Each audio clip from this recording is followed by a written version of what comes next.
In today's video, I'm going to teach you how to add the adaptive momentum indicator in TradingView Pro, quick and easy. By the end of this walkthrough, you'll have this indicator added to your chart and ready to use in your own technical analysis. First, make sure you're logged into your TradingView account and that you have a chart open. This can be any market or time frame you like. Once your chart is up, look toward the top of the screen for the Indicators button. Depending on your layout, it might just say Indicators or show an icon that opens the Indicators panel. Go ahead and click that to bring up the Indicator menu. When the Indicators window appears, you'll see different tabs and categories. But to keep this simple, we're going to use the search bar. Click directly into the search field at the top of this panel. This is where you can quickly find any built-in or community indicator without having to scroll through long lists.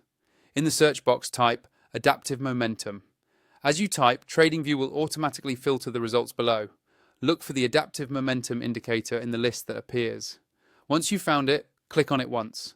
TradingView will immediately add it to your chart, usually in a separate panel below the price, just like other momentum indicators.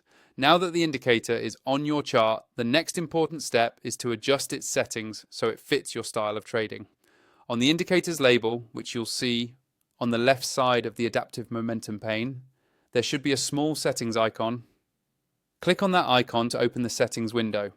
Inside the settings, you'll see options to adjust inputs, colors, and style. The input section might control the length or sensitivity of the momentum calculations. Shorter lengths usually react faster but can be noisier, while longer lengths are smoother but slower to respond. Take a moment to experiment with these values and see how the lines change on your chart. In the Style or Appearance tab, you can choose colors and line thickness, so the indicator is easy to see against your chart background. When you're happy with the configuration, click OK or close the window, and your adaptive momentum indicator is now fully set up. If you don't yet have TradingView Pro and want access to more advanced features, use the link in my description to sign up and unlock the full experience. That's all you need to add and customize the adaptive momentum indicator in TradingView Pro.